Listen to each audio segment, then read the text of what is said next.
I'm here at the 10,000 Villages store on Bloor Street West. This is one of many stores that they have scattered throughout Canada.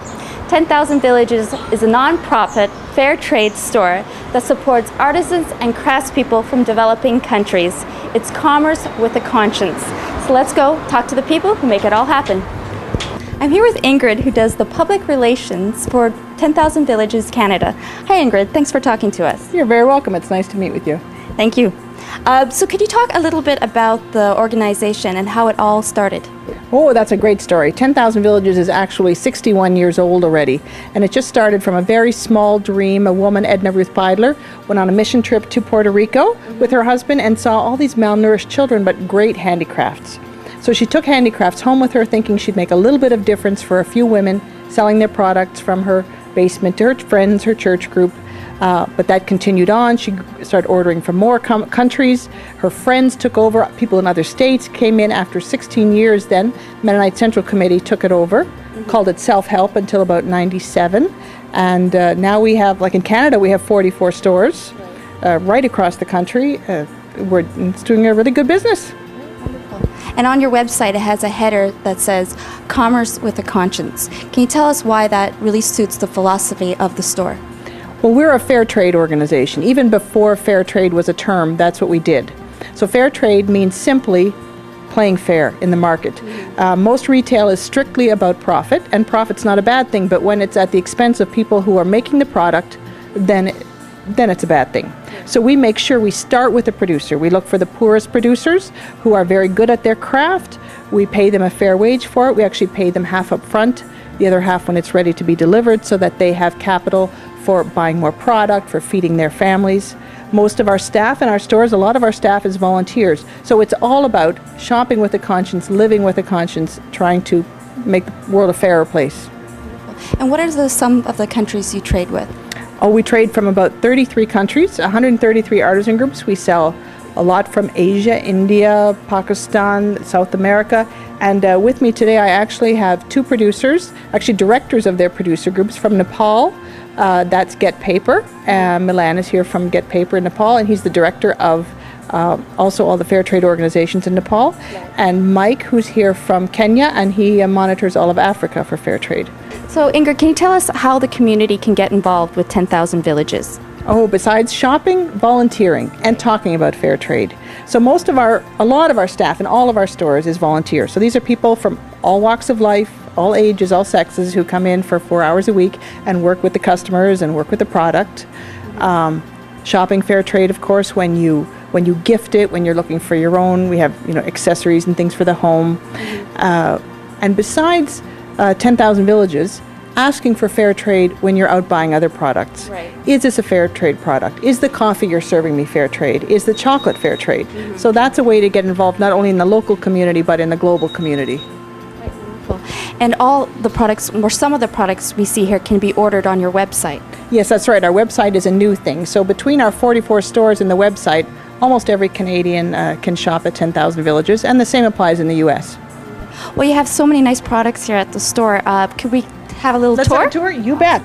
We have just wonderful jewelry from Kenya, from Indonesia, from Niger, from Peru. Beautiful silver and glass and beads. So lots of jewelry.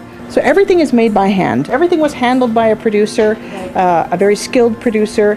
Everything is handmade, fairly paid.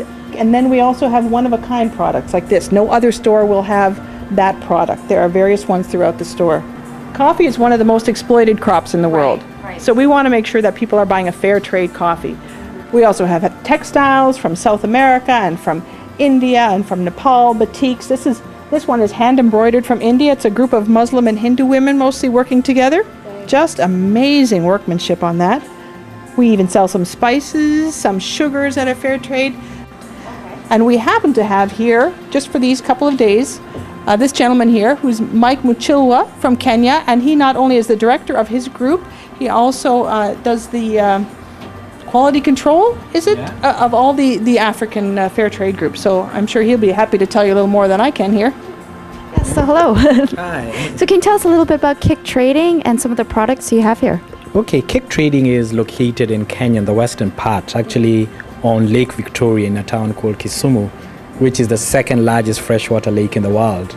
So you also have a large lake next to us like you have Ontario. And its history actually goes back to 10 years ago when volunteers from the VSO, which is linked more with the UK, came in and started working with the local communities in developing or trying to diversify the kind of products that they had in order to give them greater market access and business from income. Yeah. So generally, it's grown since then. And cake trading actually is the youngest child in the family, you might say, with a life extending back to 1.5 years. Actually kicked off at the end of 2005 and officially started trading last year. Wonderful. And how are the local artists and craftspeople benefiting from fair trade, and how are they using that money to benefit their community? Generally, you're looking at Africa and Kisumu by extension being very rich in resources. And the ability to be able to make products from those resources allows you to create an income that you can then use for education, use for health, use for basic living necessities, which a lot of people don't have. Kisumu actually has a 50% unemployment rate. And you're looking at most of the people in Kisumu earning less than 100 euros per day or per month. And if you put that in dollars, you'd be saying probably about $130 or less per month. So every income you can create for them helps. A lot of the people you're working with are people who've been young people who've gone to school, others who have failed to get employment opportunities because they didn't come up from well-off families, and others who we have actually managed to get off from crime. So we have people who we know used to mug other people, but now are so meek you wouldn't even tell what kind of history they had. People who used to prostitute, amongst other things, because these people were simply looking for an opportunity to make an income. Yeah. So for us, I mean, fair trade gives us the opportunity to convert the existing resources, and we use a lot of recycled stuff and wasted natural resources that we throw away, as well as recycled resources, to create an income as part of an international team. How do you find these artisans? How does the whole process work? It's interesting because networks are big things in Africa and in the South in general. So someone tells someone else who comes and looks for an opportunity. Others are recruited, either whether it's family or relatives or friends. So most of them come in through networks. Yeah, and even when you want to train people, you just said word round. You put up a few posters, but word goes around and you actually tell people, bring in anyone who's interested in being part of an international winning team. And this gentleman here is visiting from Nepal. He's the director of Get Paper, and he is also the director of the other fair trade organizations in Nepal. So I'm sure you'd like to talk to him. So Milan, how are free trade companies like Get Paper helping the country of Nepal? Yeah, this is very interesting question because we are really involved beyond our producers. We not only take care of our producers, make them respectful and give them dignity, but we try to work with the local and the broader community. We try to see, we have seen many problems in Nepal. So I'll talk about few problems and then see how we're working with that. One of the biggest problem we have is that there is a discrimination in education for girls.